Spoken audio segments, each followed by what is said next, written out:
probably try to earn as much gold without having to do parkour, so that I could buy chocolate frogs. Yeah, I suck at parkour, so I'd definitely avoid that. It's a really bad itch, and yes, Queenie, yes. Okay. User in your channel was kicked from the server. Okay. The next question is, any future updates of housing? Do housing. Oh, Danny, this is for you. I'll answer this one. I was actually going to talk about housing. So, at the minute, I've kind of parked housing updates because I'm working on the new gameplay stuff. But I do have quite a few things planned for housing. I'm going to be adding support for marketplace. I'm also going to be adding support for protection, so you can lock and unlock chests and doors. And those are a couple of popular requests that I've got for housing at the minute. There will also be some further updates with some new stuff we're going to be introducing soon. I don't really want to say too much, just in case I give too much away. We won't be doing multiple plots, I'm afraid. There might be a way to get another plot that doesn't belong to yourself, but that's all I'm gonna say.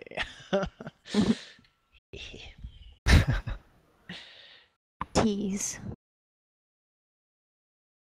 Yes, big tease. Yeah, we're definitely. I read all the ideas and suggestions on the website. Because on my lunch break at work, I tend to sit and look through. So even if I apply, I definitely am reading them. So anything you suggest, I do take on. So all good. Yay.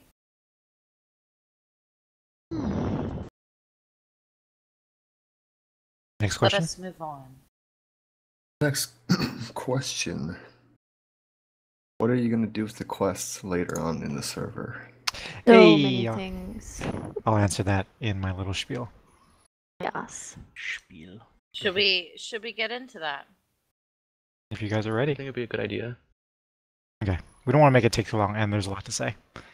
And I'm sure you guys will have questions afterwards, so we can answer some of them afterwards. Okay, so this is how it's going to go down. We've made a little PowerPoint for you guys to follow along. Now, obviously, you can click along with us, but it would be make a lot more sense if you guys clicked along with me. So when you click on the link, just do Control F5, and that will put it in presentation mode, and then leave it on the logo screen, and I'll tell us all when to click, and then I'll talk about each thing. How's that? I can click in the top right-hand corner. There's a present button as well.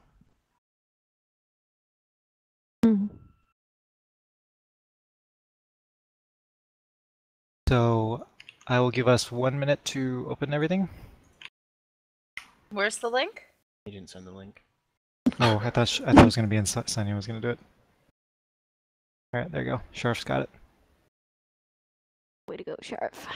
Yes. I got you, fam. Okay. Yes. Again, nice logo. Control F5 or go to presentation mode. I don't think the stream is going to be able to see the slideshow, so... Oh, really? Yeah, Sunnya just has the logo up. Sunnya, are you able to put the stream or the slideshow up and follow along with Jay on the stream? I think she's able to. She had me send it to her ahead of time. Yeah, she said yeah. Okay. Bless. Yay! All right. Are we all ready? Let's talk about Potterworld in the future. Okay, so all of you guys should be looking at my little logo here. This is by no means our actual final logo or anything. Something I was having fun with playing or drawing. Okay, so go ahead and click, and let's go to the first page. So the current status of Potterworld. Go ahead, click once. What is working? So, as kind of like a review, as we've been working on the server, clearly as time goes by, we see what works and what doesn't work, and so we kind of wanted to touch base on some of these things. We think that what is working is that we have a great community. I think I think our community is very blessed with a lot of people that care a lot about this IP, this theme, this world, and honestly, I would say that like our community is really like loving of each other and really accepting, and I think that's like a huge blessing. I definitely want to keep that. Like that is probably the most important thing. It is the most important thing to me. I like that we have spells. It is a magic world. I like that we have good quality builds. Of course, you know, at any time we could always improve these things. No one's perfect, and we are always striving to do better. I put a lot of time into our magic system, into combat, into pretty much everything that we can, but again, it could be better. So if we click once on the slideshow, so what isn't working? So I think that we do definitely have some very glaring problems, that being like our economy isn't very good. I think that's attributed to a few things, namely like a lack of like things to spend gold on. Like we have like potions, but then it's like, what are they really for? They don't really have any kind of like good use. You can get brooms, but it's not like the brooms are meant to really do anything, not yet anyways. So yeah, there's like several parts of Potterworld that are just a little unfinished and incomplete. So we want to kind of address these things. Now, that being said, we aren't like a professional video game company that knows just like exactly what we're doing. We have the formula down and we can just make a game. We have to kind of like try things out and test things out. So go ahead and click one more time. So hopefully like going through this slideshow, you'll kind of understand like where we're going with things, why we're going to do and choose to do the things that we're going to do. Click one more time so we get what do players want. And the most important thing of all these things is like, what do you guys want? We've been talking to different people. I talk to people at my real job all the time about like what gamers kind of want with the when they play games like this and stuff like that. We know, hearing from the forums, that you guys want us to liven up the economy. You guys want quests. You guys want jobs or professions or whatever you want to call it. You want identity, which I'll go into more later. And so there's several things. So go ahead and click the slide again.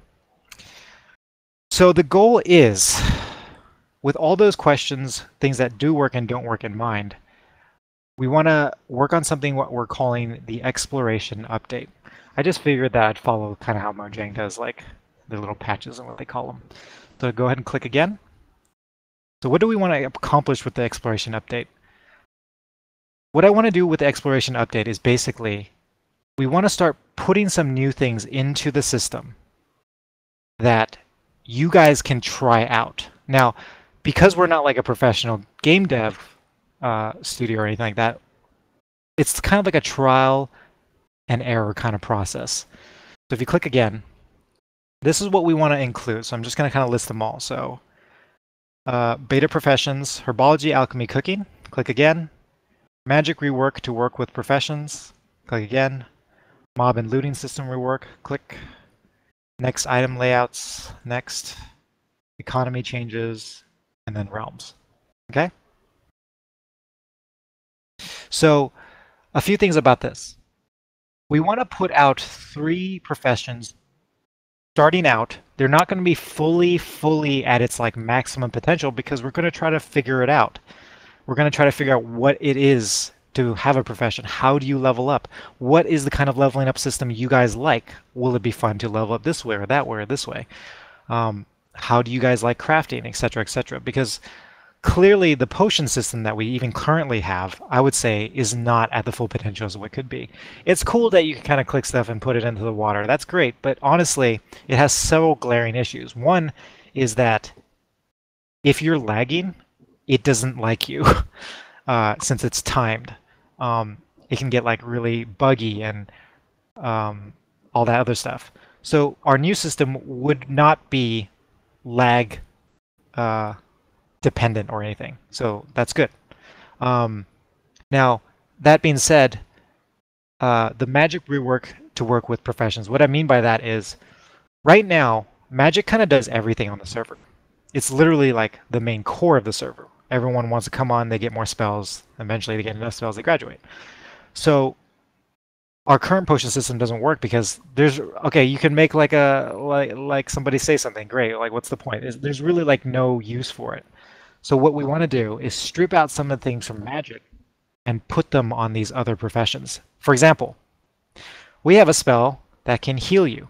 Imagine if the healing spells were nerfed and you can use them, but they were very like limited. So then now you're going to want to make cooking and potions to heal yourself. That being said, you would use that out in the world when you're PvEing or PvPing. You would drink a potion like you kind of do in, like, I don't know, SG games or whatever, and then like drink really quick and then keep fighting. So you're going to want to make these potions because that's the way to heal. Now imagine if you couldn't heal your hunger with magic. Huge, right? Oh my gosh, that's life-changing. Everyone's going to be like freaking out. We know. But imagine cooking. If when you eat, it doesn't just feed food like one or two at a time, but if you cook something at a higher tier, like instead of eating like an egg, a fried egg, you make like a turkey meal. And if you ate the turkey meal, it kept you fed for 2 hours. Actual 2 hours of time. So you wouldn't need to eat during that time. However, if you died, you would lose the buff. So now dying matters more than it did before. So it's like there's like a few things that we're trying to combine to make the game a little bit more risky and a little bit more exciting. So I think this would be a little bit more exciting. One, professions would be relied upon. There will be a reason for you to spend money because you'll need to buy some ingredients with money. You'll need to find ingredients out in the world. You need to make them. And everyone will need everyone else to do this. Okay? So this is what I mean when I say magic is going to be reworked to work with the professions. Okay? And again, it's not going to be perfect because we're just trying it out. We're going to see how it goes. Okay, next. Mob and looting system. Right now, our current mob and looting system is like we use just like our mob system to drop loot. Danny's going to make for us a new fantastic looting table system where we can just put any kind of looting table that we want, put percentages stuff on it, and connect that with not only mobs, but imagine if you went up to a tree and the tree was sparkling and you're like, why is this? You right click it and you get some magical wood from it and you can use that for crafting. Imagine if you find a creature out in the world and they're sparkling, and then you tame it, and then you can get feathers from them. Okay, do you see where I'm kind of going with this? So this is what I mean when I say the new looting system. Okay, new item layouts. I'll kind of touch up on this later. I have some pictures. Economy changes. This is mainly to do with like marketplace and stuff. So Danny, did you want to talk a little bit about that?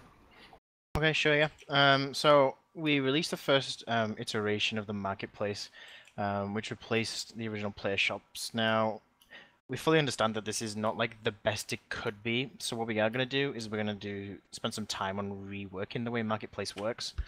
So what we're going to do is we're going to scrap the way listings work at the minute, and we're going to change it to be stock. So essentially, you'll have stock with the marketplace. You put all your items you want to sell in the marketplace, and then you set a sell price for each item type.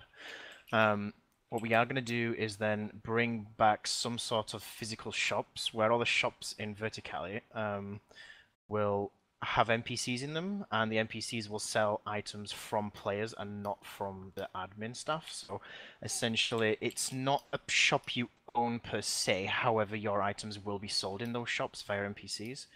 We're also going to add support for the marketplace into housing, so you can build a physical shop there and you can sell. We're going to add support for like signs, so you can right click a sign, it brings up specific items, kind of like takes away the listing part of it, simplifies it, makes it so you just put stock in, you set a sell price, it's simple. And then we're also going to make it so you can do quick buy. So you can say, I want to buy this item and I want to buy this many of this item, and what the system will do is it will find all the players that are selling those items. It will then collect how much it's going to cost you to buy from all those relative people, and then it will charge you for them. So this gives an incentive. So this is the system where it's kind of like, it doesn't necessarily prevent people from selling things at ridiculous prices, but if you do sell things at ridiculous prices, you lose out because the automatic buy system won't look at the items you're selling because you're selling at really high prices. it will look at the best prices that are on the market, and it will recommend and sell to you based off that. So there's no... The only person losing out for selling at a high price would be the person selling the item. There would be no benefit to sell at high prices, so it drives down the prices to be balanced. So yeah, it kind of returns to our like roots, as it were, with the physical shops. You won't get to edit the physical shops in Vertically, however, your stuff will be sold there. You'll be able to do physical shops on your housing, and you'll also be able to do like signs to sell. So you can right-click a sign, it opens up just like you're selling just apples. So you'll just be able to buy apples from a specific sign. So you can kind of build what you was a physical shop on your housing plot. Your friends can come along. We are going to be adding like a system to housing where you can kind of promote your house. So you can like popular houses, you can tag a house as like a shop so people can find them. So everything will be kind of interlinked together, so it kind of drives the whole like finding different shops, finding items. So like you can wander around Vertically, wander into a shop, buy something, but instead of buying it from like an unlimited stock that we provide, it's actually players' items that are being sold. So it kind of brings back to what we had before, but still maintaining that scalability so we can grow and become a bigger server. Yeesh. This is not being started on yet. We're going to start on it soon.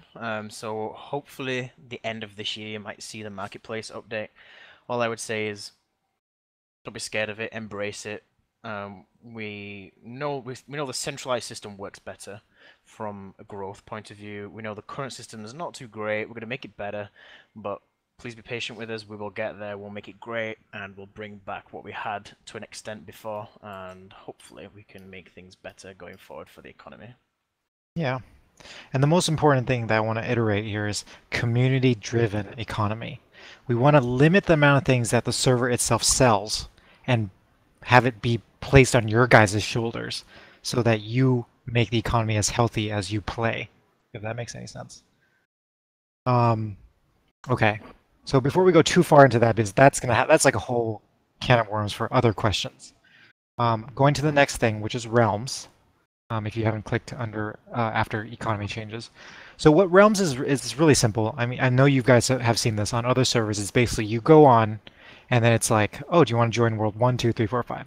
The reason we want to do this is because we notice, obviously, if too many players are standing in the Great Hall, then that server starts to chug. So what we do is make all the worlds on one server, like all the worlds in terms of like all the builds and stuff would be on one server. Then we have a same copy of that server several times, and then you would just join that world. And if you're in a party or whatever, then you join that realm. And it would be capped at like, I think we're aiming for around 80 people or something like that. We find like that's like the best amount that makes it so that server doesn't lag. So that would be good. Can I just add a bit to this one? Go ahead. Cool. So essentially with realms, what we're going to do is we'll be splitting things up, but we're still going to keep some cross-server things. So like personal messaging will work across all realms to be able to message friends. I'm going to be developing a system where we try and best place you into a realm where your friends are. So if you come online, you auto join, it'll try and look and place you on a realm where your friends are, or where most of your friends are. So you don't feel like you've just been thrown into a realm with anybody you don't know. We're going to be adding, so the marketplace will be cross realm as well. So anything you sell in the marketplace, I could be in world 1, somebody else could be in world 2. They could buy my things from world 2, and then it all interlinks together. Classes will also be cross realm, because the classes essentially pull you from a server and throw you into another server. So that'll all stay as it is. Essentially what we're doing here is, there's no way in our current setup for us to grow to a size of maybe like 2,000 people. It just wouldn't work. So the only way to get to that size is to be able to do what we're planning on doing and bringing everything together and just copy it multiple times. The network will grow based on demand. So more people come online, it'll be automatic. You might feel like the worlds are a little bit less populated, but the problem we have here is we're obviously working within Minecraft's limitations. There's only so much we can do.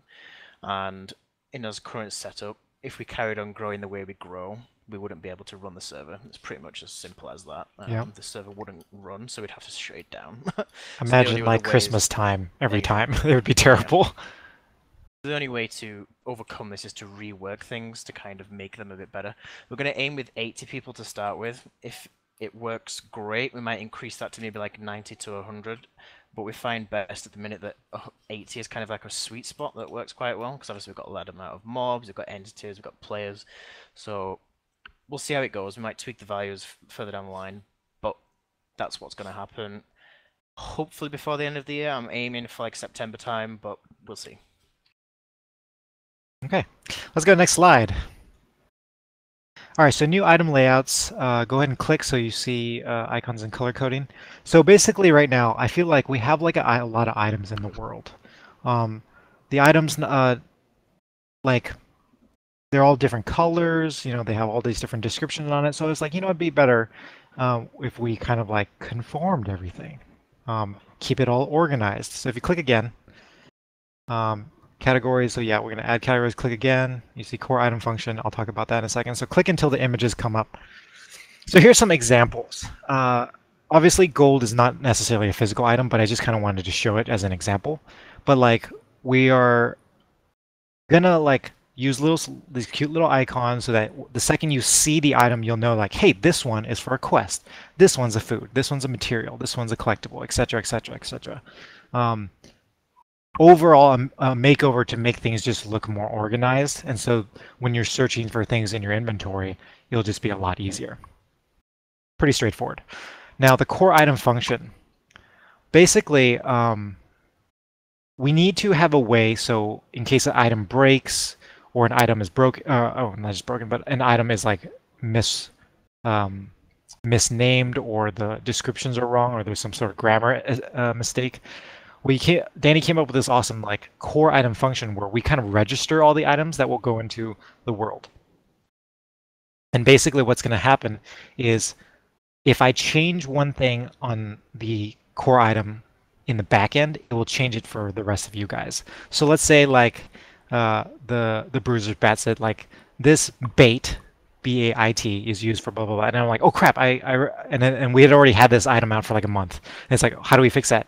In this, our current way, we would have to fix everybody's specific one. But in the new way, the core item, I would just update the base core item, and it would update globally for you guys. This will also happen for like recipes that we use it in. All this stuff will all be automated.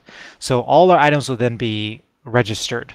And the item itself, you won't see it, but it will actually have a flag on it telling like our plugin that this is a core item. So you couldn't just like, let's say we had a hacker come on and he's like, oh, I'm going to spawn a bruiser's bat and just name it exactly the same. It wouldn't work.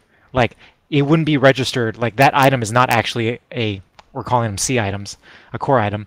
And so it wouldn't like, they wouldn't just be able to like sell it to like, you know, NPC and make money off of it because it wouldn't work. Like only core items would work. So this is like a little bit of security and a little bit more control so that we can like fix things easier and it's all faster, especially because we're going to several different servers, all copies. It's going to be a lot harder if we don't do it this way. All right, next page. Let's talk a little bit about these professions. Okay, so alchemy. If you click, you'll see a little first image here. This is a temp UI that I made with Danny right now. Basically, how it would work is like you would use crafting to create what we're calling an unbrewed version of a potion. Okay, you would then put the potion in the cauldron. So in this first image, you'll see I put 2 unbrewed tubes of potion or whatever. If you click one more time, you'll see I hovered over it just to show you what it says. And so it'll tell you like, oh, I'm cooking a babbling brew here. And so it'll tell you how long it's going to take to cook. And also we have things like spoiling still. So if you cook it and it's done, but then don't pull it off after like 5 hours, it will spoil and the potion will be ruined. So this is a very basic level that I'm showing you right now, but it can be really complicated too. For example, like one thing before I go into the example, one thing is Minecraft has a lot of these elements that we're not using, like crafting. We don't use crafting cubes like at all. So I wanted to add a little bit of that back into Potterworld, having crafting again. So think about it this way. We have the ability to make infinite number of our own custom recipes. So I can be like, oh, open a crafting cube. I'm going to put like mandrake here, a glass bottle in the middle, you know, like 2 pieces of sugar here, and then it'll come out with like the unbrewed potion. Then you cook that into the brewed potion. Okay. So that's how this system is gonna generally work. But if you think about it, we can also do this too. Like you craft something into an unbrewed, you brew that, then you take the brewed version and combine it with something else back in the crafting cube, then brew that. So this could actually be several tiers of difficulty depending on how high this potion is or something like that. Okay? All right, click to the next thing, herbology. So click until the little image pops up again. So I did this like really rough, I guess, farm plot image. And for herbology, it would be kind of like this. You're like planting seeds, and then of course, it would take a certain amount of time, and then they would change, like the icon and the item you get out of it would change to the thing that it grows into. And so now, instead of all of the materials and ingredients that we get from just dropping from mobs, we would get it from planting stuff, from killing mobs, from buying certain basic things like a glass bottle from a shop or something like that. So it'll be almost like a little of everything combined to do professions.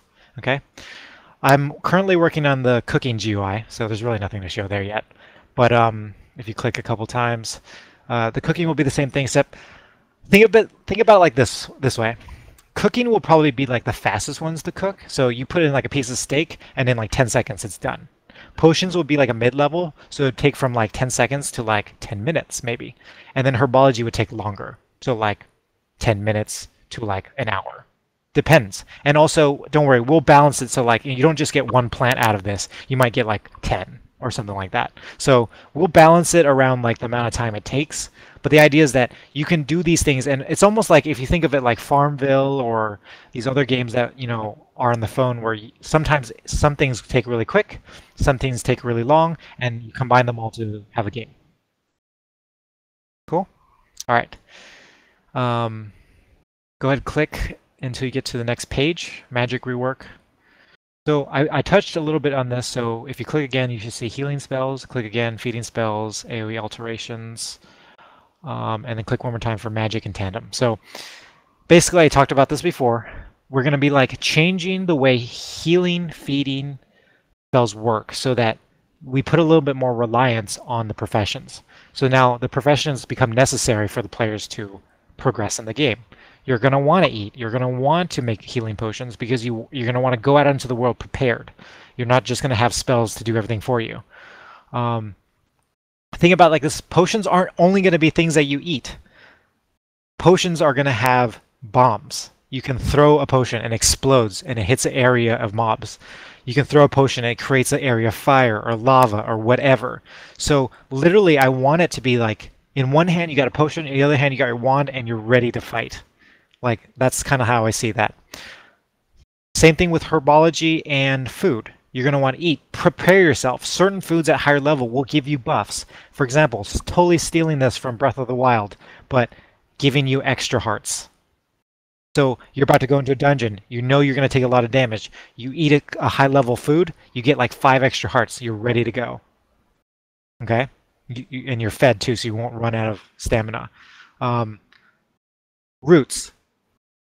Roots will totally be like, no, not roots, plants. Plants will be like, you can have like underwater breathing and all these other things. The thing of it like this way, the stuff from professions, the duration of the buffs that they will give you lasts longer than spells. Spells will be all about the short term, and those things will be like the long term. I saw a little mention about unfair in duels. We will have several different types of dueling arenas. Ones where we allow potions and food, and ones where it disallows it. So it's literally just spells, or spells and potions, or everything. Does that make sense?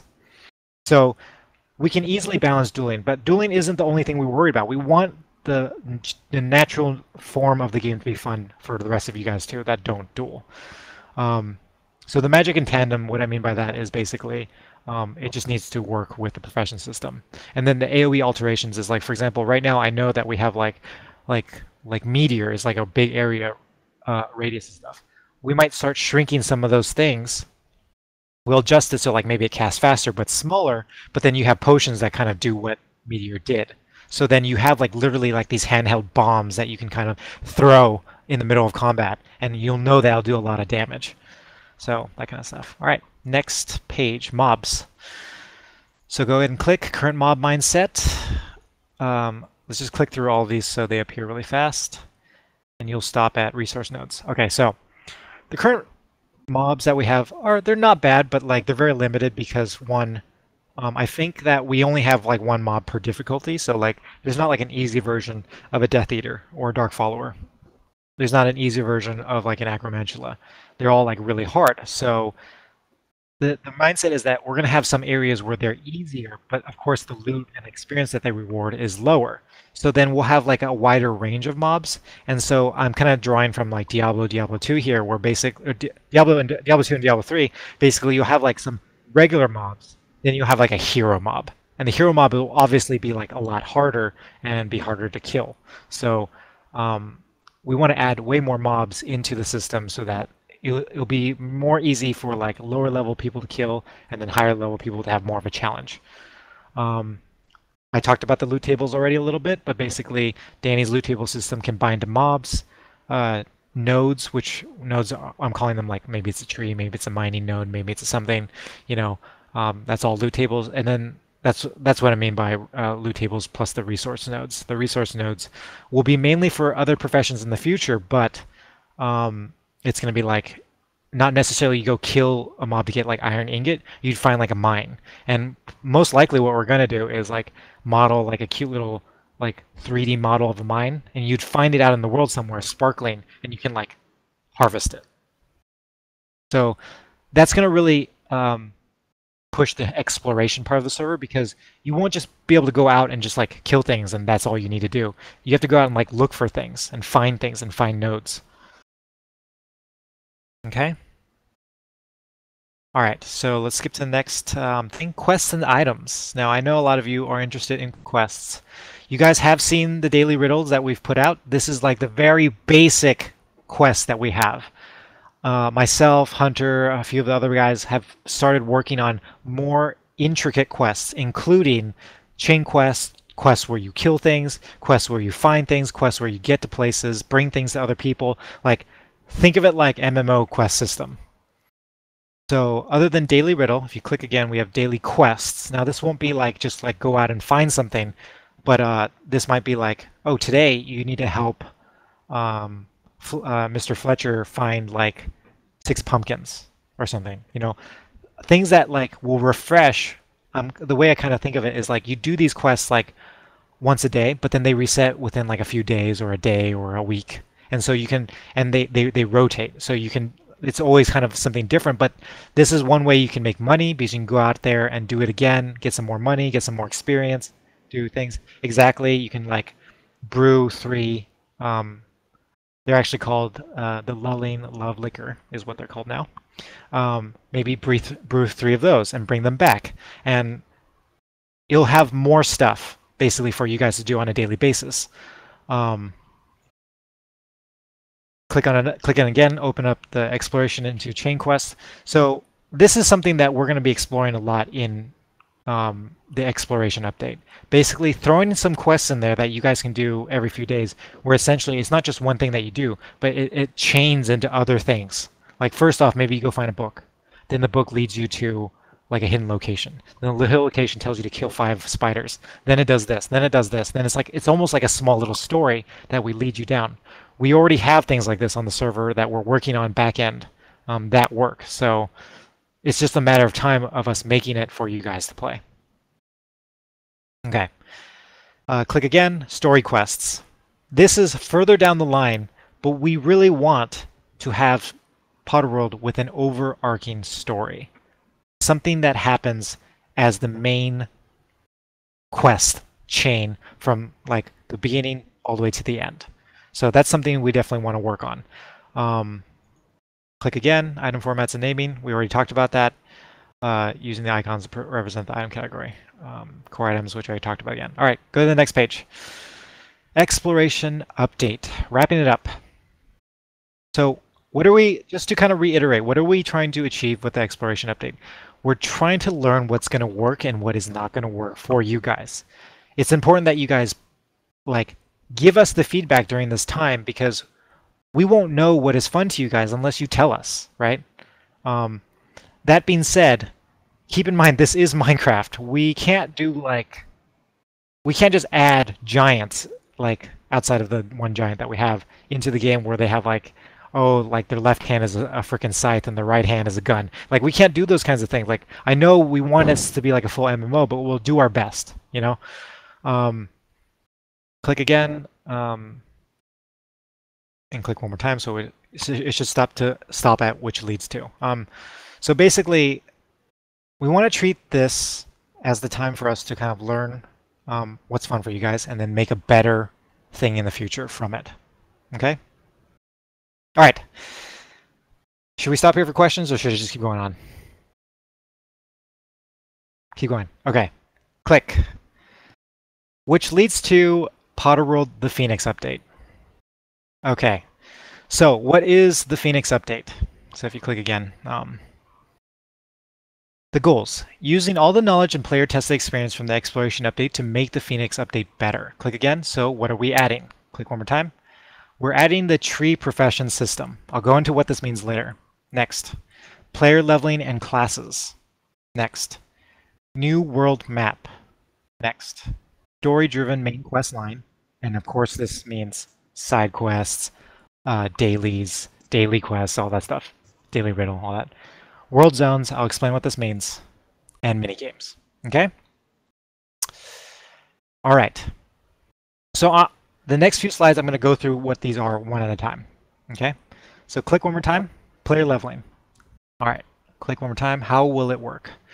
Basically, players will now get levels like you think of when in an MMO. You come on the server, you're level 1. Okay, every time you level, you get a little something. Like maybe you get a little bit more health.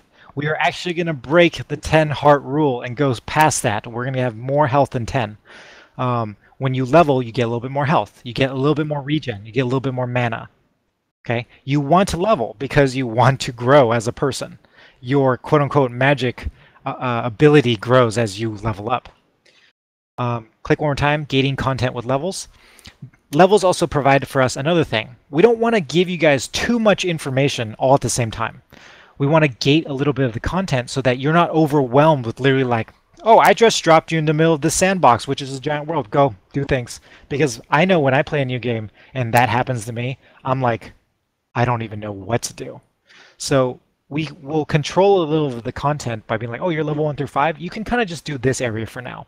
And eventually, it will just open everything up. But we want to start it slow for new people and for you guys. All right, next. All player spells, which what we're calling the key spells. So the key spells are what you're thinking of, and the best way to look at this, if you played like Zelda games, it's like all those tools that you need to get through the world, to do all the puzzles and stuff. So these would be like your, if we're going to go by the old terms, like the Aloha Mora spells, Wingardium Leviosa, the ones that like react with the world so that you can like open up new things, do like little puzzles and stuff. You'll get to like a part of the world where you're like, how do I get through here? And you need the key spells to get it. So all players will get these spells as they level up. So maybe it's like every 5 levels you get a key spell. And then it opens up a new part of the world. Because obviously you will you'll have like the ability to open up more content for yourself. Okay, click over. There'll be a max level. So the reason we want to do this is because obviously we want to control like how much stuff we put into one amount. And so say like the max level is like 50 or whatever. So you'd play up to 50 and then we work on more content while you guys are playing the current content, and we come out with an expansion, then we up the max level. They up the max level, then we up the max level. So you continue to level up as we come out with more content. That allows us to measure how much we are adding into the game. Okay? Next thing, expansions. That's pretty much what I just said. So expansions will work with max level to increase the max level. All right, tree points. Now, I'm going to go into this for the next slide, which I will explain. But tree points is something that all players will have right off the bat. When you start a new character or whatever, when you come onto Potterworld the first time, you have your tree points. Okay? I'll explain what this meant. So go ahead and click to the next thing. Or actually, I'm going to talk about classes first. I forgot I added this. So how will classes change? I know for a fact that as the server grows, in order for our current system to work, we need to keep adding on professors, keep adding professors. If we have like 10 players to every professor, if we have like 50 players, then we have to have 5 professors. If you have like 1,000 players, then you have to have X number of professors. Like, it just keeps going up. It's difficult for us to maintain a staff like this because it's like we can't keep up with the amount of people that come onto our server. So classes will become not absolutely necessary to do this. You can level up through the entire Potterworld system to max without going to a class. Now, that doesn't mean we're getting rid of them. We'll keep them around, definitely, for people to go. But what it is like the whole AC system, the way you understand leveling now, it's all gone in this Phoenix update. Classes will reward experience, and the experience will help you level up. So this isn't saying that professors won't have a job. They will still have them, because trust me, you're going to need them. Once I explain the tree system, you'll understand why we need classes. So go ahead and click to the next slot. So tree profession system, click once. So you should see this image here that I briefly made, Potterworld's tree profession system. This is a very basic, very small amount of information, visual image, because the easiest way for me to teach you guys this is using this image. So if you look at this whole thing, think of it like this. Click once on the slide, click one more time. So roots. There are 3 roots that all players will start at. These are the ones under the little bottom part there. So crafting, combat, and support. It's at the bottom of the image. These are the 3 roots. They're slightly different color than the rest of them. These are not all the professions. There's actually, I think, 15 professions. But these are the 3 roots that will lead to all of them, okay? Crafting, combat, and support. Click again. Leaves. Now, when I'm going to give you some terminology so that you guys know exactly what I'm talking about when I'm referring to these things. A leaf is each little box. So each little green box, that's a leaf.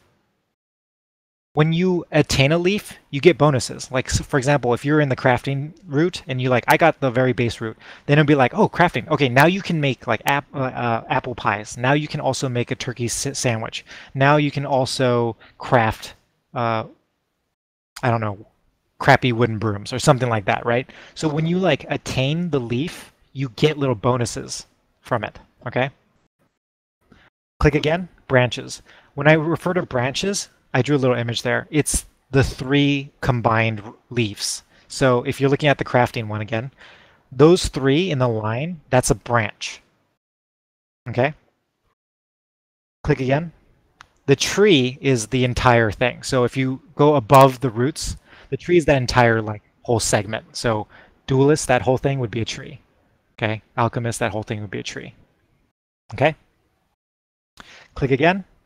Experience types. So click one more time. So crafting, combat, and support.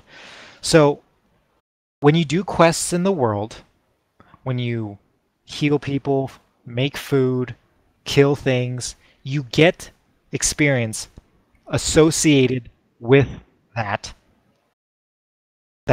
thing that you're doing. So if you're making food, you get crafting experience. If you're killing mobs or doing killing quests, then you get combat experience, okay? The reason why you want to get this experience is because you will be unlocking access to each of these leaves one at a time by paying the amount of experience. So for crafting, let's say that first box costs 5. So you just do a quick crafting quest or something, then you unlock it. After you've unlocked it, you can then buy it with the tree point. Remember what I was talking about the tree point? Using the tree point, you basically have a certain number of them as a player. And I think we're aiming for 110 right now.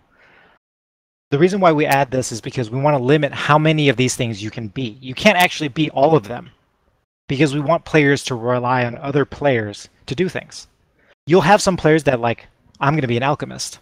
So they're the ones making potions. You have some players that I want to be a wood renderer. So they can make wands and brooms and other things. The best brooms in the game will not come from the server. It will come from players.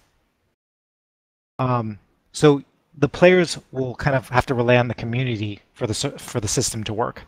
Okay? Click again.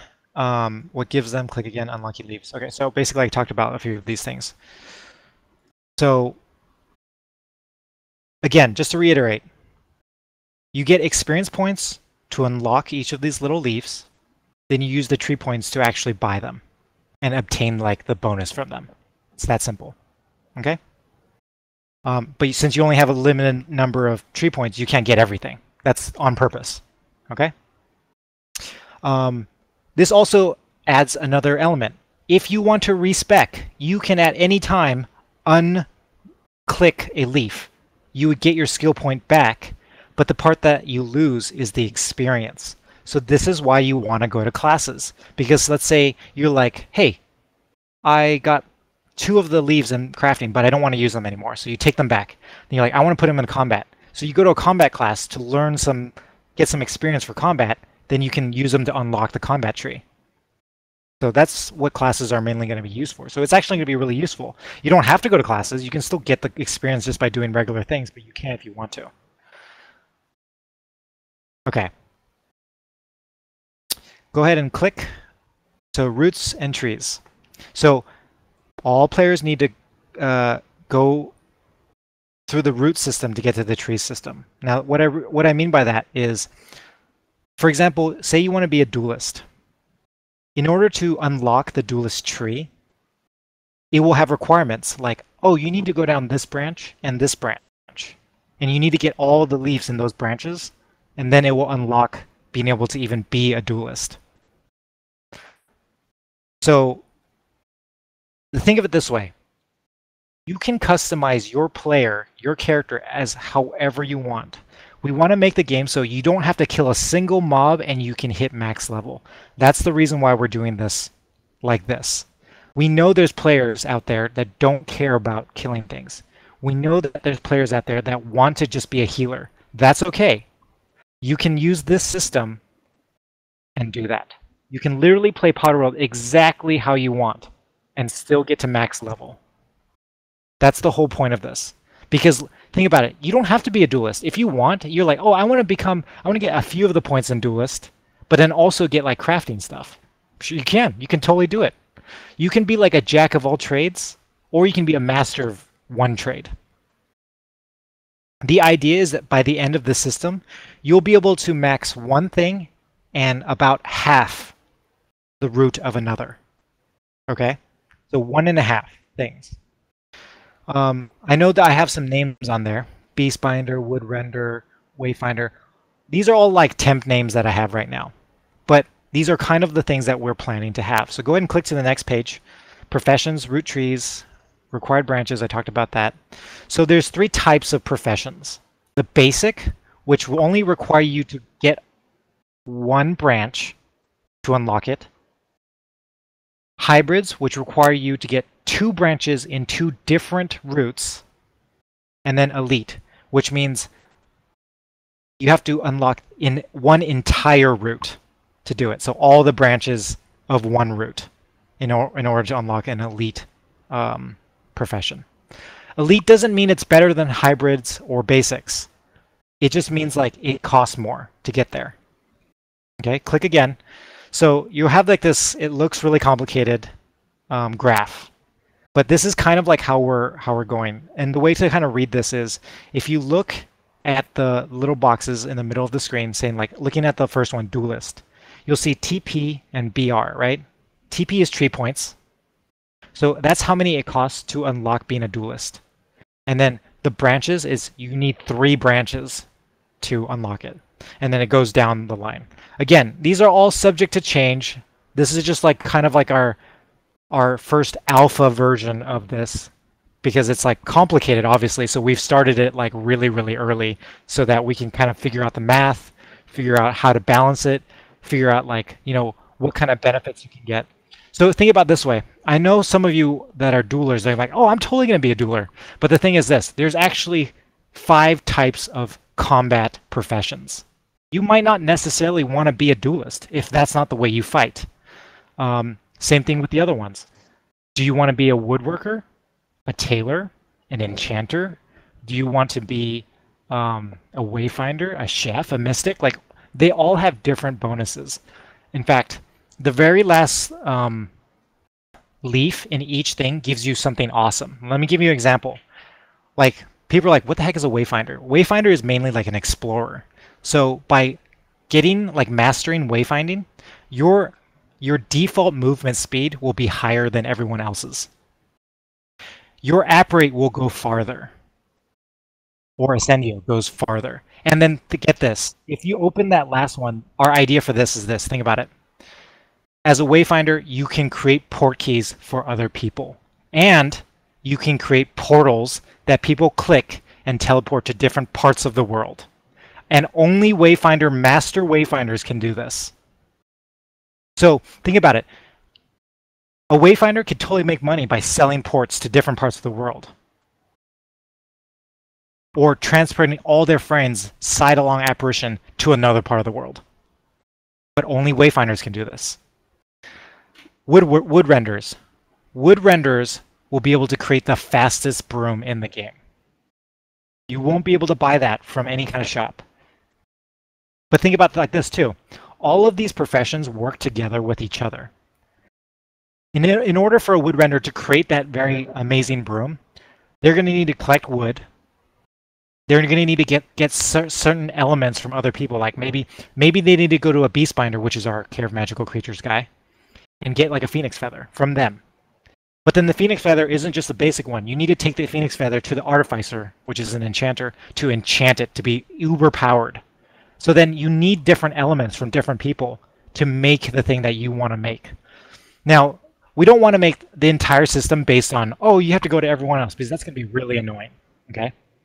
70% of all the recipes that you're going to be able to make, you can make by yourself. You go out and find it, go kill a couple mobs, farm a couple nodes, buy a couple pieces. 70% you can do by yourself. But that last 30%, which is like the really hardcore stuff, like the super platter of food, or like the super broom, or, you know, the super creature, or whatever, you're going to need other people to do it. Okay? Yeah, so that's going to be super cool. And the idea is, if you look at some of these, you're probably wondering like, oh, how come this one only costs 1 branch and that one costs 2 and this one costs 3? It's all balanced around what that job is going to do. We don't want combat people to be able to do, like, they're like the most powerful players on the server just because they can kill things. That's not necessarily true. Actually, to be honest, most combat people won't be able to heal themselves. So they're going to need to rely on alchemists, mystics, spellmenders to go and heal them.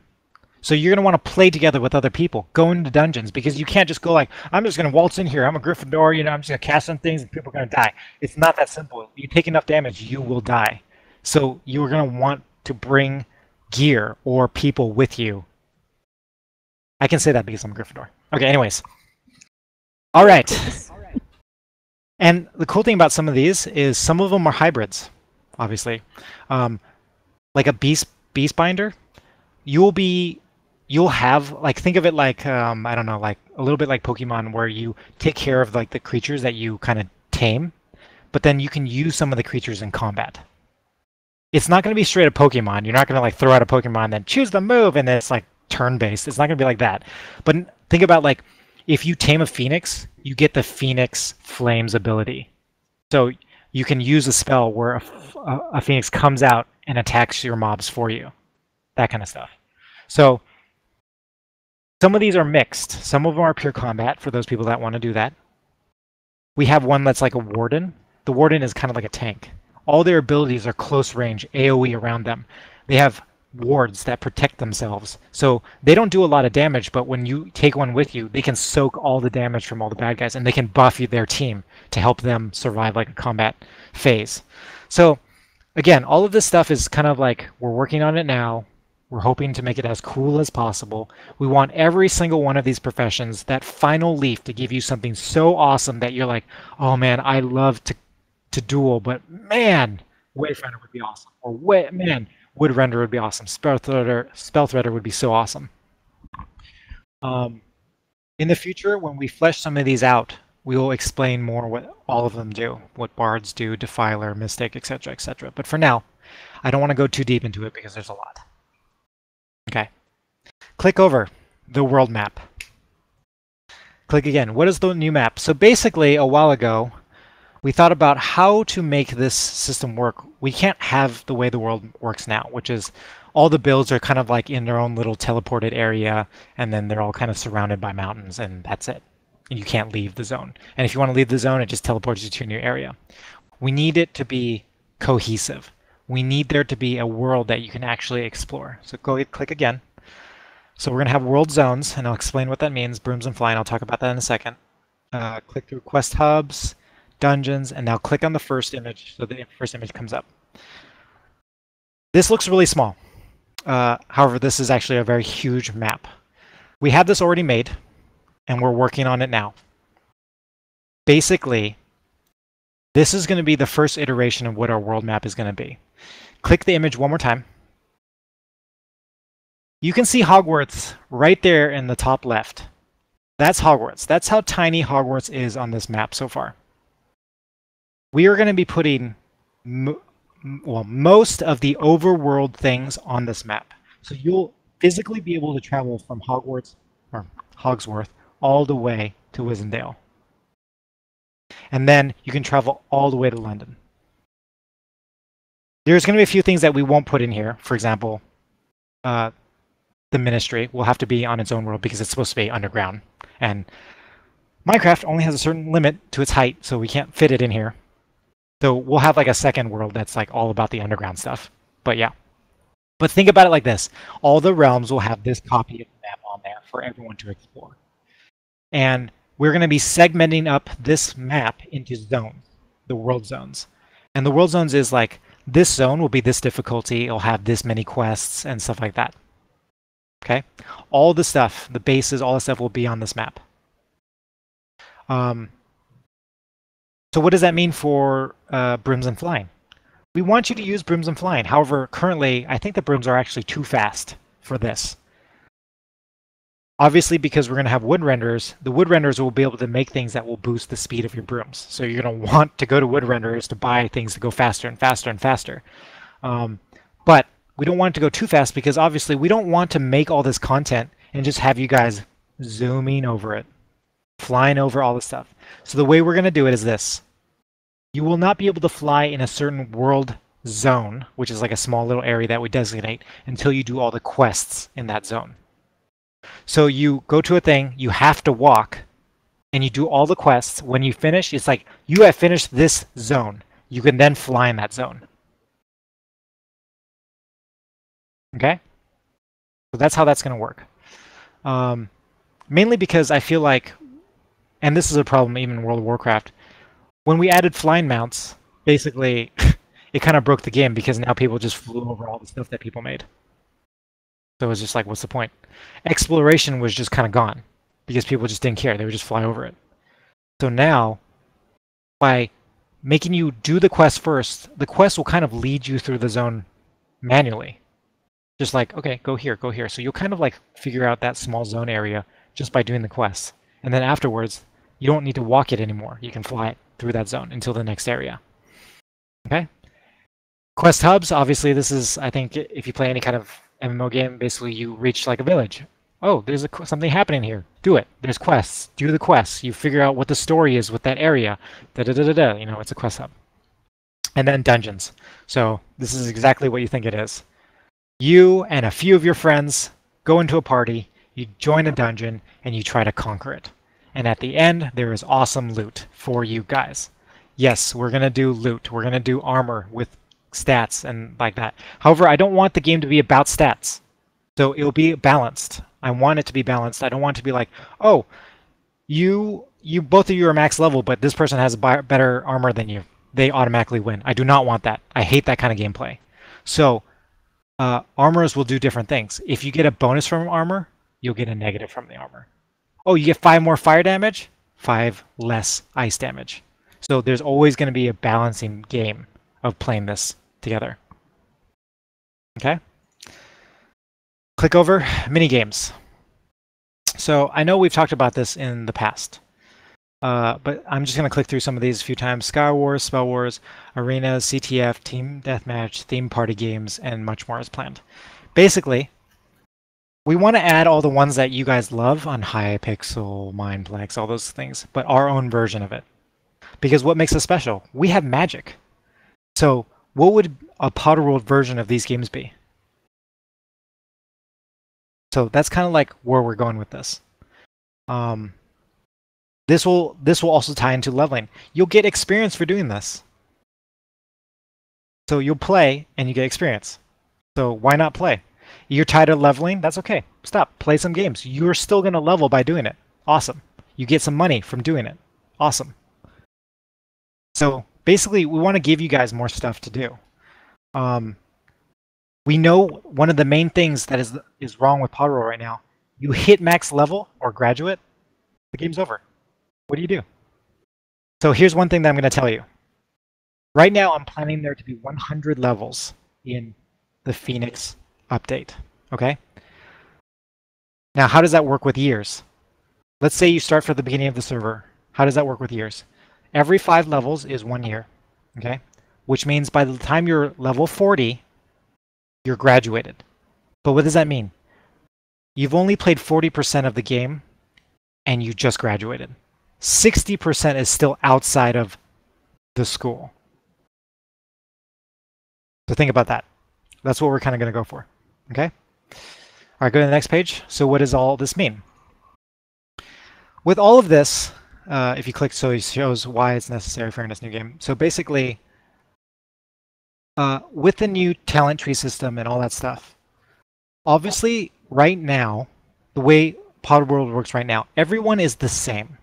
By the time you graduate, you have all the same exact spells, you have all the same mana, you have all the same regen. Everyone is literally like the same character. Okay? We want it to be that you can play how you want and you can customize your character how you want.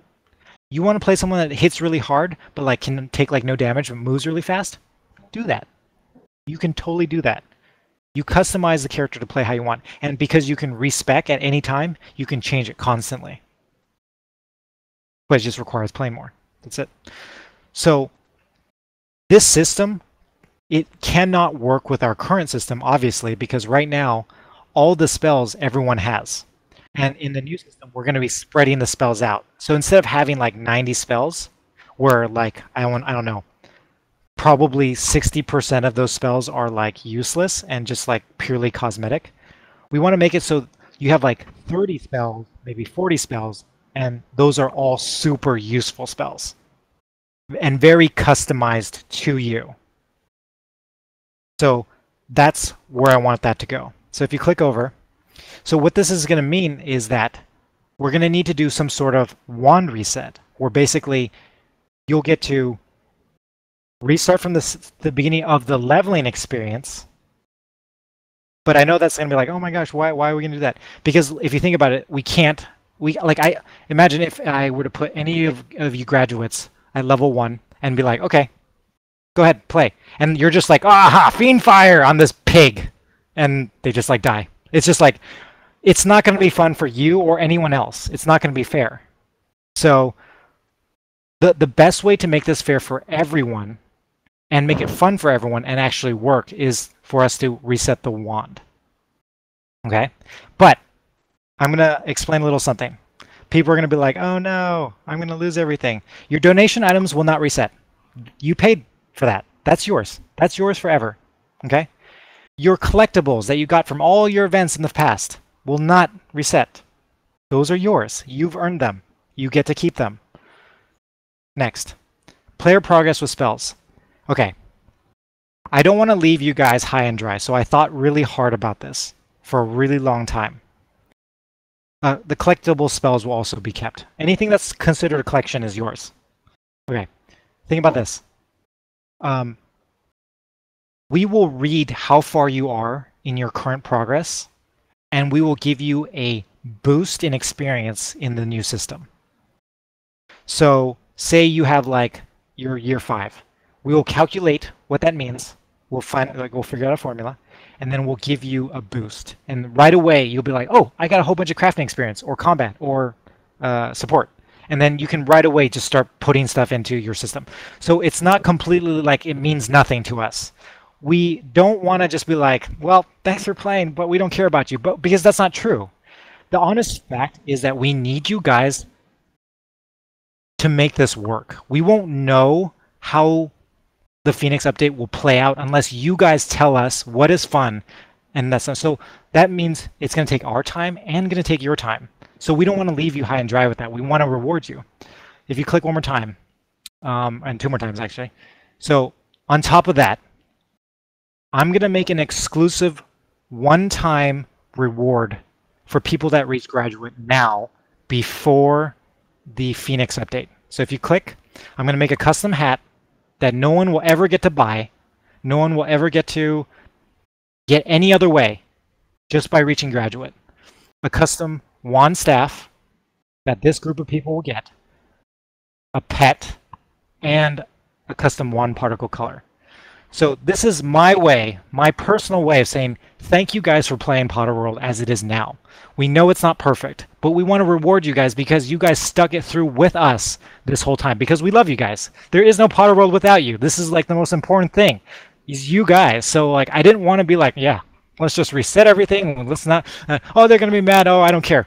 Like we know it sucks. It sucks resetting. But if you think about it like this, right now we're on Potterworld 1, right? This is like the beta game. We're actually coming out with like the real game now. You can't take like, you can't play like Super Mario 1 and be like, oh, I'm going to take my save file with however many lives I have and put it into Mario 2. That doesn't make sense. It's a completely different game. You can't do that. So like the logic there is that we have to do a reset. It's the only way for it to be fair for everybody. There's no way to be like, oh yeah, I have my Super Mario cape now, but then this game has like helicopter hat or something, and it's like it just doesn't work. They don't work together. So this is like, I'm hoping you guys will still like not just like, oh, I quit, because that's not going to help us in the end. That's not going to help this server become a better server in the end. The thing that's going to help us is you guys being open, honest, and constructive with your feedback with us so that we can make the server even better than it is now. I know a few of you contacted us personally about the economy system, discussed with us personally about it. We've considered your feedback. We want to make things better for you guys. We want to hear your guys' stuff. That's the most important thing to us. The communication is important. So, like, think about it this way. If you don't play and you don't care, then your feedback will never be heard. And then Potterworld will not be the part that you want it to be. All right, so click again. So yeah, that's like a general, I know that took a long time, overview of the stuff that we have slated for the future. Of course, this stuff is going to flex. It's going to bend. It's going to like weave a little bit. We're going to have to kind of mold it into hopefully what we're hoping is a nice piece of art that we can all work on together. So yeah. You know, we really appreciate all of you guys spending the time up to now, you know, playing Potterworld when all it was just like wands with bows, and even to the points where like we were just handing out spells in the first few classes to where it is now. You know, we really appreciate you guys. Without you guys, like we wouldn't have figured out how to get to where it is now. But let's not stop there. Let's not be complacent with what it is now, because it could be better. And that's what we're hoping. We're hoping to make it better for you guys. So yeah, thank you. Right at the 90-minute mark, Jay. I'm so proud. Whew. Jay is Tim Cook confirmed. That was exciting. Okay, so Danny's reminding me to give some rough timescales. We're aiming for the exploration update in, I want to say, 3 to 4 months. Okay. We want to do it sooner rather than later because we want to start doing it. Of course, this takes time. We need to make the quest for you guys to do. It's not like they're all just there sitting there waiting for you guys to be like, oh yeah, we're just going to make them wait for no reason. We want to get it out as soon as possible, but we need to make them. So like Danny's bringing on those quest tools for us, and then we got people working on quests now. So it's like, give us some time. We also need to polish off the professions for you guys to do.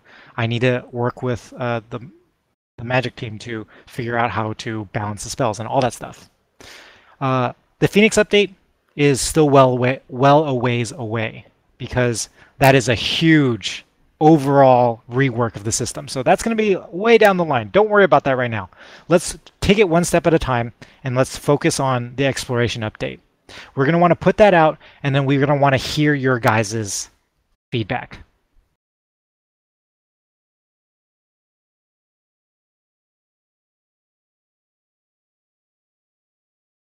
Okay. Okay.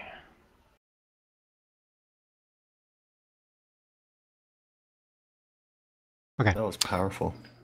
I'm sure there's a zillion billion questions, so you're supposed to send those questions to, I think, Kit and Rhiz. And Kit and Rhiz, if you can select the ones that I think would be, I don't know, good for us to answer, I guess. Can I just slot a little Go ahead. thing in before we finish?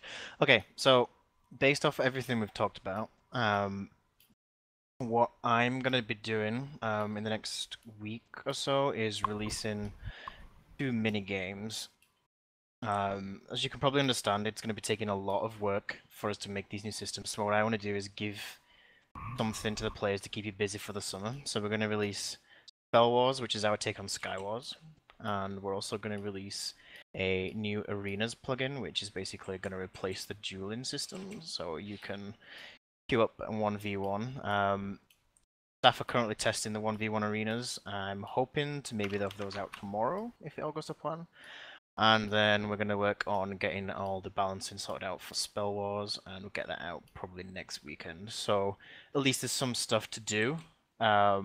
Obviously, I'm really busy with all the new gameplay stuff, so I don't have like mass amount of time to release anything for like this summer other than this. There will be leaderboards, and if you're lucky, we might do a competition, make a win a real prize, maybe some store gift cards or something, maybe. Yeah. And when we say leaderboards, we're not talking about the crappy one that's like in-game. We're talking about like a legit website that like has legit leaderboard and stats and stuff. Yeah.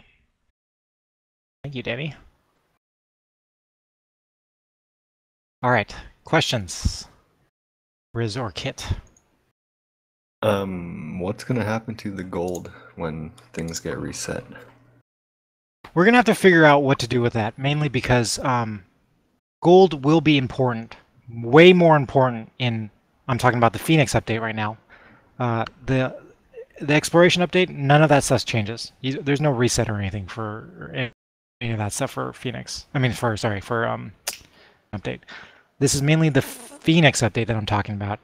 We're gonna have to figure out what to do with gold, because you need gold to like buy recipes and stuff. So obviously we don't want someone coming in, oh, I just spawned into the server, but I have like 60,000 gold, and they can just kind of blaze through everything. So we'll figure that out. But I think what I'm leaning on, if I'm going to be completely transparent, is that we're going to either do a reset on the gold, but maybe have some sort of thing where like the amount of gold you have now converts to experience, so you can get experience, have something for it, that kind of thing.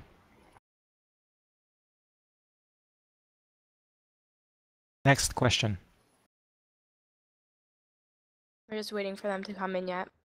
No one has said anything. Okay. Riz, unless you have another on. Well, we can ask the older ones. They're still waiting. Will there be a thing for clubs and family trees? Oh, Danny, do you want to talk about this? Yeah, let me touch on this one. Okay, so I've started working on, I'm just gonna say, I'm working on a guild system. Ooh, boy. Ooh, guilds, woo. So essentially, this hooks into what I was talking about housing earlier. So this will also hook into a housing update where you'll be able to get a guild house, and the guild will own the house, and everybody in the guild will have access to it. We're hoping those guild housings will be slightly bigger than the current one, because obviously you might have quite a few people in your guild. Still a rough idea at the minute, but we're hoping to like use this for like people who want to create families and all that kind of stuff. That people can manage their own guilds, invite people. There'll be a dedicated guild chat, so you can chat with your guild, and you'll be able to name it, promote officers, all that kind of stuff. So that will be coming at some point whenever I can fit it in. Yeah, so like in World of Warcraft, you can promote people to have more permissions in the guild to kind of like kick people, promote people, invite people, that kind of stuff. Yeah, so it's just like an elevator, like an officer or somebody who has more permissions to invite people and that kind of stuff. More of a way to kind of, if you think of it more of as a permanent party, so you don't lose the party when you log off. It's like you come on, you've always got that party chat. It's a way you can talk to your friends all the time. It's persistent. You get like a dedicated /G chat or whatever we're going to use for chatting with the guild. And then also it'll hook into housing, so you'll have a plot that's dedicated just for the guild. It won't belong to anybody, it'll belong to the guild. So, yeah. Next question. With the new map update, will we see the other schools? Maybe. If you've looked close enough, there's some spaces in there for something. Teasers.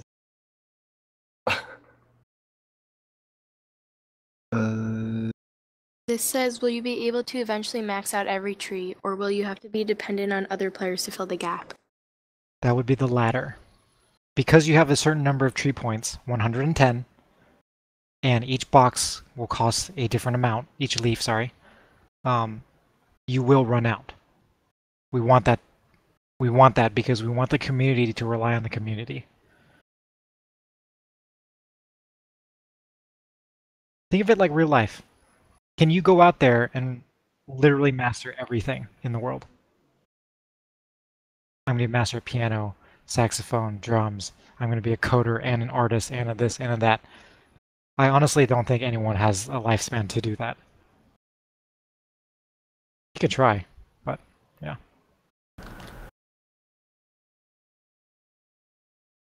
Next question. Are you going, Kit, or should I? I'm still looking through this list, so you can go. Will the server ultimately work as a single-player story/RP with MMO elements and multiplayer interaction with other players? It will work more like an MMO.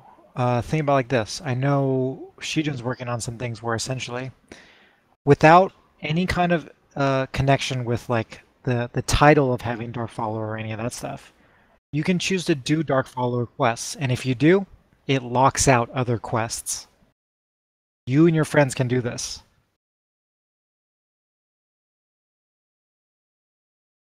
Sort of like a choose your own path. Yep. Okay. This one says, can others take over your dungeon if you have like claimed it already? I'll cover that one. Yeah, go ahead. So dungeons will work like, so if you played any of the minigames that we played in the past, like the Star Wars ones, so minigames will work like that. So essentially, a dedicated dungeon. Will work like that. You said minigames will work like that. Sorry, so they will work like the minigames did in the past. So it'll spin up a dedicated server that's just for you guys in that dungeon, and then when you finish with it, it'll turn itself off. So it's kind of instanced. So whoever's playing in the dungeon will just be in that dungeon, and then when you leave, it disappears. But obviously, like, people can't come in and steal that. There'll always be enough servers available for people who want to open more dungeons up. You'll join like a queue, or you can enter as a party, and then everybody in the party will join the dungeon. Next question. Will we ever see a website revamp? Yes. Already in the works. Already in the works. Hype. We just got a lady Fast web answer. designer. Yeah. We have a lot on our plate working on the stuff that we feel like will benefit the server as a whole and everyone as a whole first. So in terms of leaving the engine thing, to start with, we're going to spruce up what we currently have to make it look a bit prettier until we have time to physically do another website, and then we're going to move away from engine and do our own thing.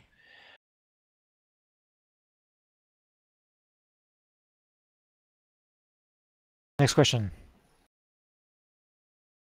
Will family trees become a thing? Well, I guess that's more so something that the players themselves can control. You can call your guild a family tree. Why not? But I don't know how we're supposed to control it, because it's something that you guys can kind of come up with on your own.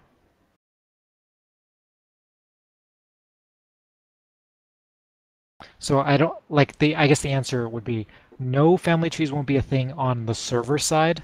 They can totally be a thing on your own side.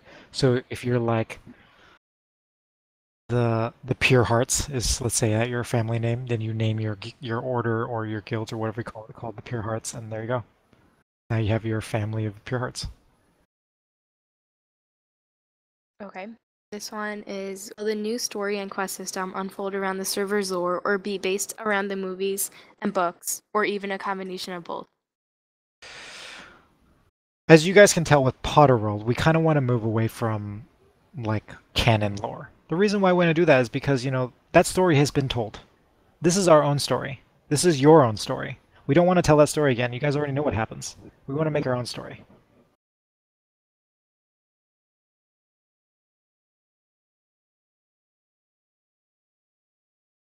Next question. Will every guild have their own custom spell that only the guild members can use? Interesting idea. I'll think about that one. We'll put that one on the back burner. Like, it would, even maybe it would be cool, even if it was as simple as like, there's a version of Flag Rate, right, that says your guild name. That'd be kind of cool. I think that's possible, actually.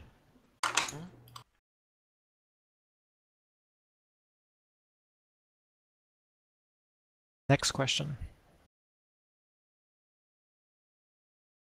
Thank you, Princess Leone. We're just sorting through them. Yeah. Sorry, there's a lot. with the spell names, like I should remember them all. I was the one that changed them all by hand, but the thing is, like, literally, I have too many things on my brain, and I can't remember everything because I'm old. This says thoughts on Quabblerball.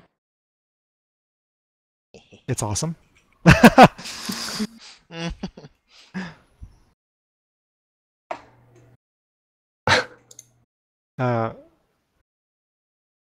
gonna be awesome. Yeah, okay, that's right. It's fun to play. I don't know.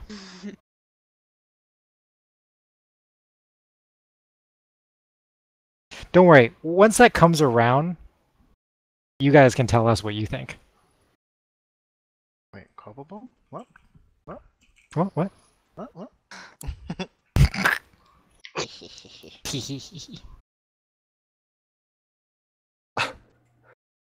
Are we ready to move on? Yes. Will these new updates bring different classes and such, like subjects? Yeah. Mainly it's gonna be. I mean, we literally teach whatever you want, but the thing is, like, it's gonna reward the experiences based on the three root, so crafting, support, and combat.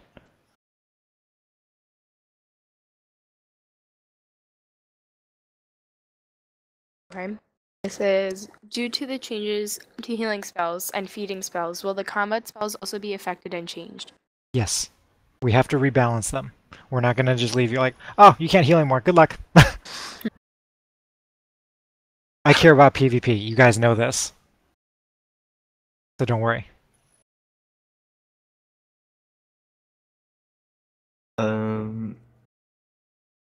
If you die, you only lose the effects, right? Not your items. No, you don't lose your items, no. The effects, like the buff.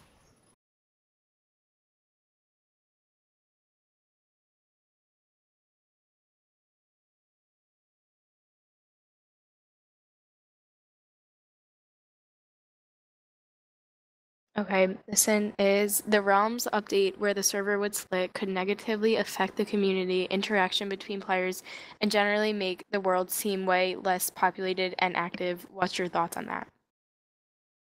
I can answer this one. I mean, Go ahead. put it this way. The majority of the world is actually on one server as it is at the minute, so I don't really think it's going to make that much of a difference. Like, the whole entire Hogwarts area and things that surround it are actually on the same server, and most of the time you don't actually realize that you're actually moving server.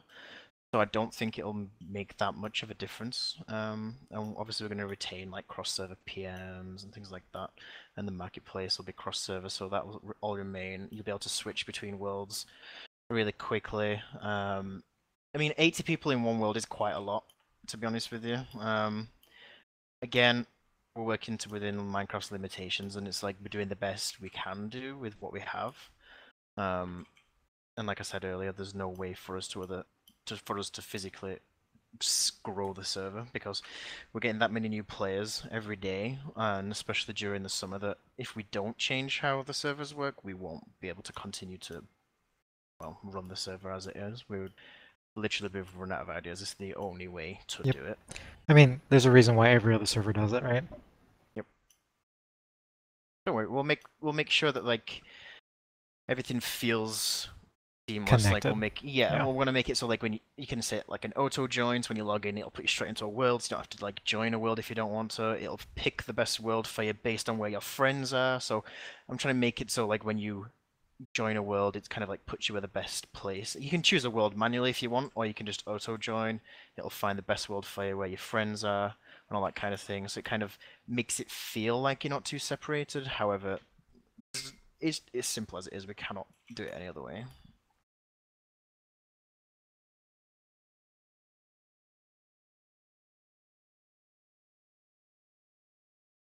Are we ready to move on? Yes, go ahead. Will housing plots be reset? No. No. Okay. So housing will remain as it is. Housing will be... This is what I mean about like the cross-server stuff. So you'll be able to go from any realm, quote-unquote, to somebody's housing plot, and you'll be able to meet them there. So like your friend could be in World 1, I could be in World 3, and we could go to the same house and meet each other there. Like, you'll be able to see each other. You wouldn't be separated in that way. So it's kind of like that is the kind of like crossover parts that we'll have. So you still have like the seamless, so you can like hop with your friends and then you go back to a world. Yep. All that kind of stuff. In the end, this is just gonna feel better for you guys. Less lag is good lag. Less lag, yeah. So if like one realm starts lagging, you can just switch to another. Yep. And it also means we don't have to do a daily restart. And it also means if a server is lagging, we can put it into the dispose queue. So essentially what that means is the server's deletes itself but moves you from one server to a brand new one. So we can, if one's lagging, we can get rid of the old one and put you on a new one. Yep. All automatically and seamless. So it just means that it grows, the server grows with the amount of players online, it'll detect lag, it'll fix the lag, move you around so you can be on the best server, best ping and less lag. Yep. Next question. Will I need to wait 1 hour while I'm brewing a potion or doing herbology? Will you need to wait 1 hour?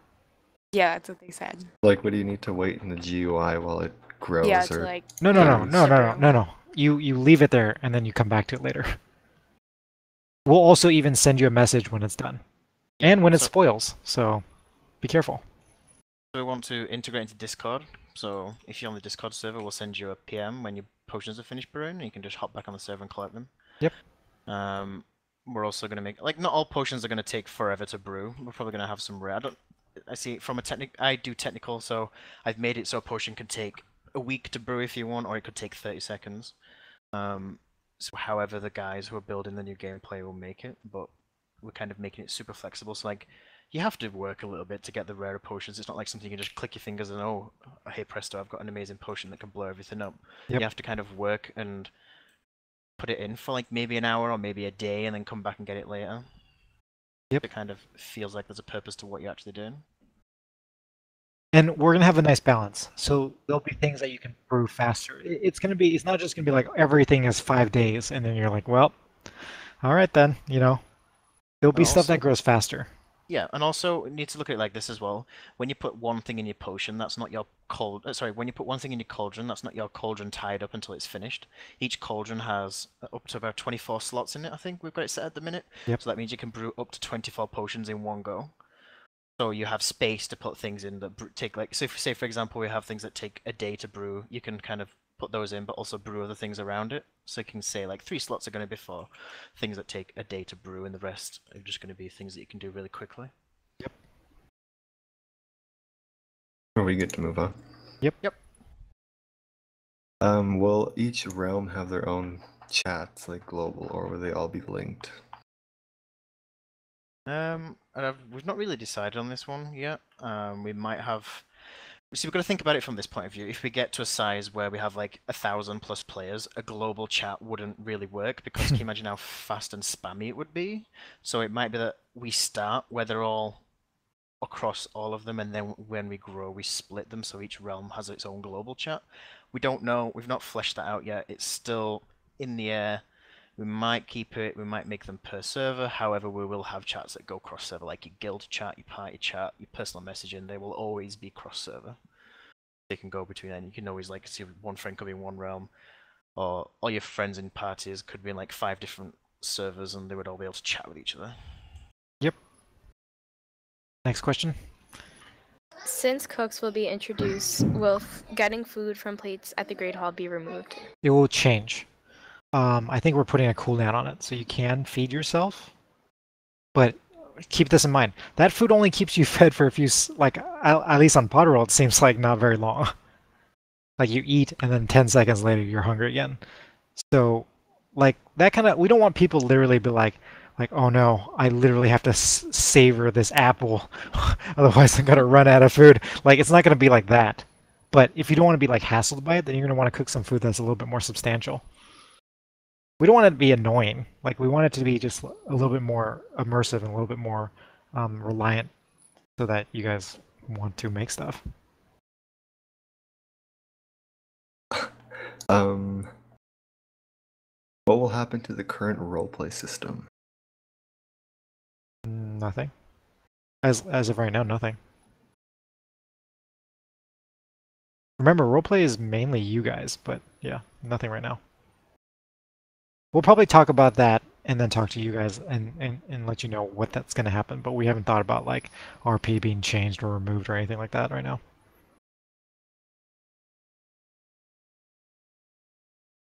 Next question.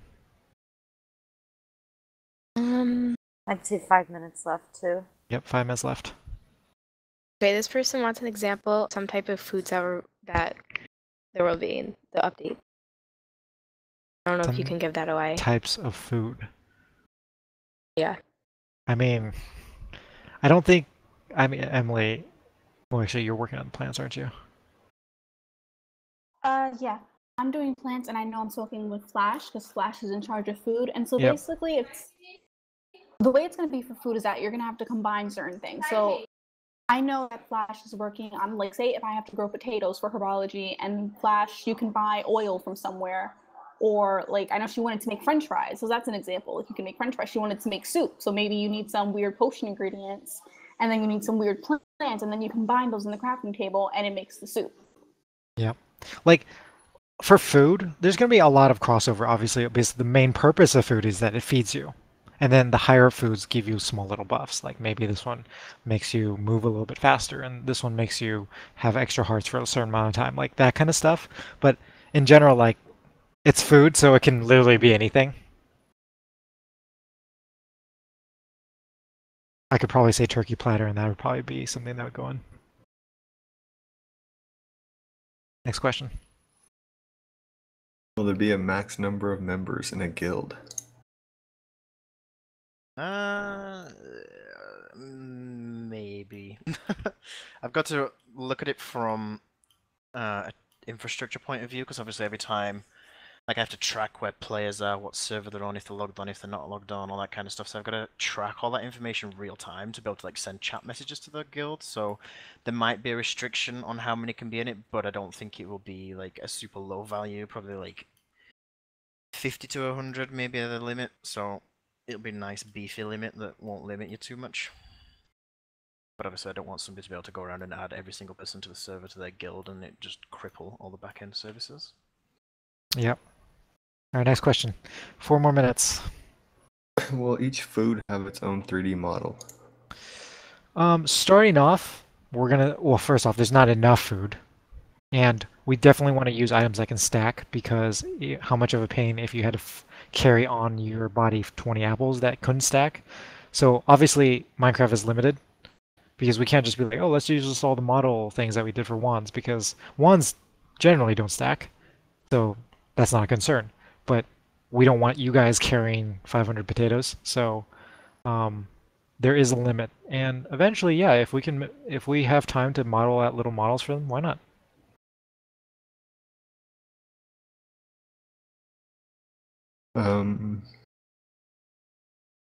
Well, what's the amount of spells they'll be releasing? By amount, I mean how much more will be added. That's going to be subjective. We can't give a definite number on that right now. Like, I know it looks like oh my goodness, we've already like worked out this whole entire system. Yes, we have, but all the different leaves and all the attributes that they give you and all the bonuses and the spells that they give you, we haven't worked out that yet, so I couldn't give you an accurate number. It's going to be more than we have now, but you have to think about it like this. It's going to be more spells than we have now. Let's say we have like 88 now or something like that. But it's going to be spread amongst all of these different professions.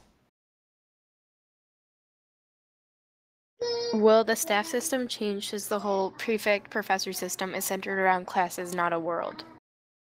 It will be changed a little bit, yeah.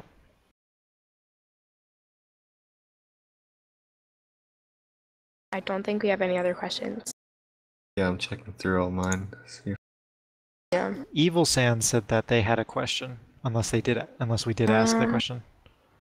Oh, they said, will there be an effort to truly make the Hogsworth Express that actually works and travels to and from platform 9? Yeah, and Hogsworth over a period of time. 9 Huh. Funny that you asked that. Wait and see.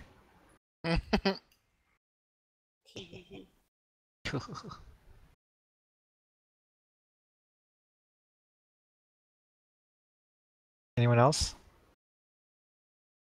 1 minute. Oh boy. What's chats?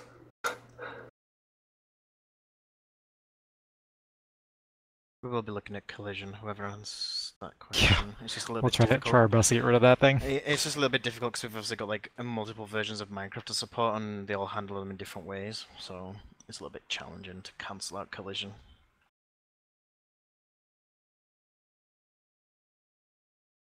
Someone wants to know about 1.12. Is that on the server? We support 1.12 clients, it's not a 1.12 server. We're actually really close, but because we're waiting on a couple plugins to update, we were deterred. There's no actual benefit from a user point of view for us being on a 1.12 server, so we already support the client. Staff members will also reset in spells in progress when Phoenix update releases. In terms of the like game part of the server, yeah. Oh boy. And last one that I have is, will there ever be a resource pack revamp? In one go, probably not. It's a slow thing. We kind of add to it as we go. But I don't think people realize how much work an entire resource pack is. Like, I have a friend that works on a Ghibli server, and it took him 5 years to bring it to where it is now. 5 years? That's longer than I've been working on Potterworld. And his is absolutely amazing. And I would definitely want to at least hit that level. So, yeah. I got a few more and then we're done. If we get Sectum Sempra now, will we lose it after the update? In a way, it's not going to even be Sectum Sempra now. Or then. That spell itself will change, so yeah. But maybe that spell, by having it, you get something for it.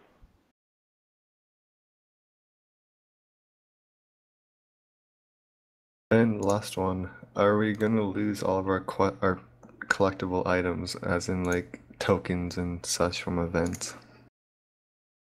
If it's like a physical thing that's like, hey, collectible item, no. If you're talking about like the digital token, like Lore Workshop, they had a token. Would you lose that? Is it like a physical item? Yeah. Yeah. And then no.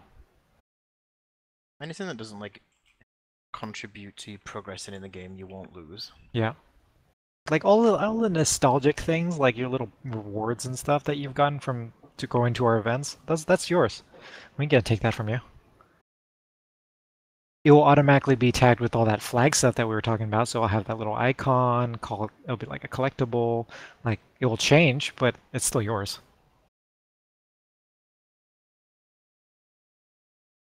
Special spells are still yours. All we had. Yeah, that's all we have. Put it this way, anything that's cosmetic will remain, whether that's a spell, a pet, a hat, an item.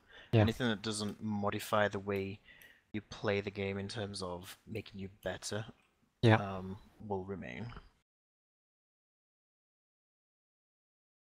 We want it to be as painless as we can make it. Of course, there's a little bit of pain because of the whole idea you're playing a new game now, but as painless as possible. We don't want you to just like forget everything that you did on the server.